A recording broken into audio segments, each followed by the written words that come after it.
আসসালামু আলাইকুম ভিউয়ার্স, আশা করছি সবাই ভালো আছেন। আজকে একটা মাছের রেসিপি নিয়ে চলে এসেছি। আজকে আমি এখানে পুঁটি মাছ ভুনার রেসিপিটা শেয়ার করব। তো এখানে আমি বেশ বড় সাইজের 4টা পুঁটি মাছ নিয়েছি। আর মাছগুলো আমি খুব ভালোভাবে ধুয়ে নিয়ে তারপর এখানে দিয়ে দিচ্ছি লবণ, অল্প একটু হলুদ গুঁড়া, অল্প একটু মরিচ গুঁড়া দিয়ে এটা একটু হালকা ভেজে নিতে হবে। তো এই মাছটা খেতে কিন্তু শীতকালে অনেক বেশি ভালো লাগে। তো আমার তো অনেক ভালো লাগে, সেভাবে আমি যেভাবে রান্না করি তো সেটা শেয়ার করছি। মাছগুলো মাখা হয়ে গেলে এটা আমি একটু ফ্রাই করে নিচ্ছি।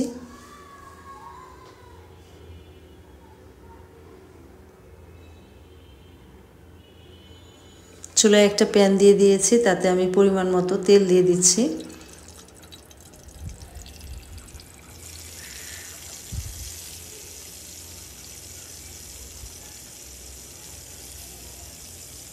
মাছগুলো এক পিঠ হয়ে গেলে তারপরে আমি মাছগুলো উল্টে দিব।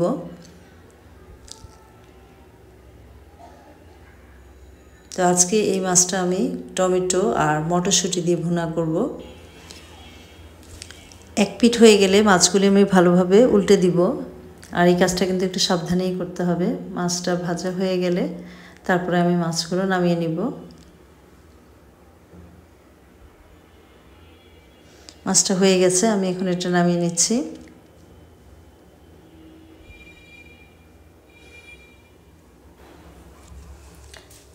এখন একটা প্যান বসিয়ে দিলাম, তাতে আমি পরিমাণ মতো তেল দিয়ে দিচ্ছি।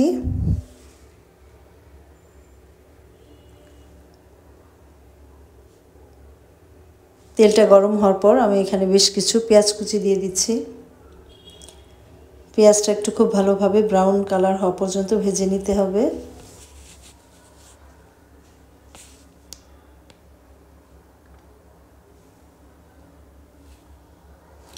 এখন দিয়ে দিচ্ছি লবণ। লবণটা আমি পেঁয়াজের সাথে দিয়ে একটু ভালো করে নেড়েচেড়ে ব্রাউন কালার হওয়া পর্যন্ত অপেক্ষা করছি।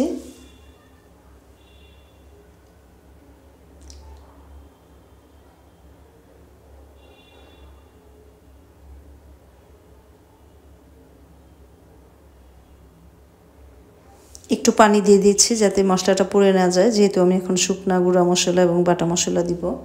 তো পানিটা দেওয়ার পরেই আমি এখানে পেঁয়াজ বাটা দিয়ে দিচ্ছি। দিয়ে দিচ্ছি মরিচ গুঁড়া, হলুদ গুঁড়া,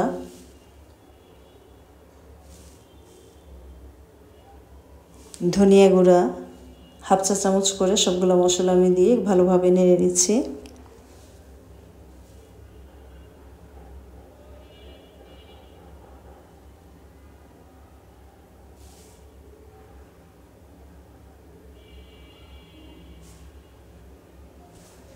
পেঁয়াজ বাটাটা আমি এখন দিয়ে দিলাম, দিয়ে খুব ভালো করে নেড়েচেড়ে মশলাটা খুব ভালো করে কষিয়ে নিব।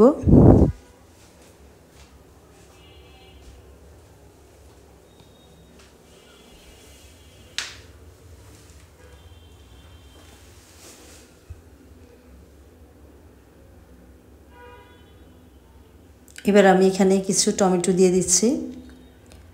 টমেটোটা দিয়ে মশলার সাথে মিশিয়ে নেওয়ার পর কিছুক্ষণ পর আমি মটরশুঁটিগুলো দিয়ে দিব, কারণ মাছটা যেহেতু আমার ভাজা খুব বেশি সময় লাগবে না। মটরশুঁটি দিয়ে নেড়ে চেড়ে নিচ্ছি।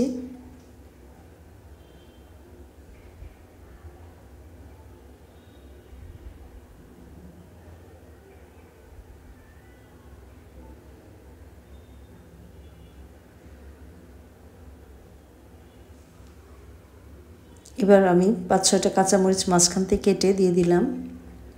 একটু ঢেকে দিচ্ছি মশলাটা কষানোর জন্য।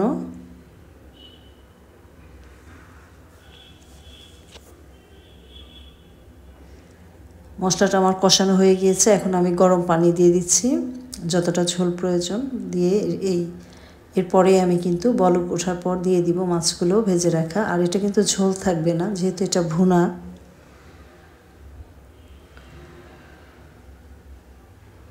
মাছটা বলক উঠে গিয়েছে, এখন আমি এখানে মাছগুলো দিয়ে দিব।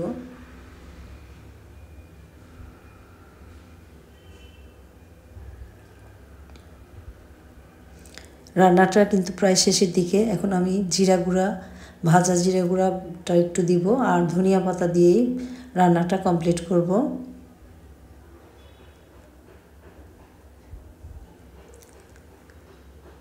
পুঁটি মাছ এইভাবে খেতে কিন্তু অনেক বেশি ভালো লাগে। আর এটা কিন্তু সরপুঁটি না, এটা কিন্তু রাজপুঁটি বলে, তো একটু বড় সাইজের পুঁটি। তো এটা কিন্তু ভীষণ মজার একটা মাছ। তো এইভাবে রান্না করলে দেখবেন ভালো লাগে।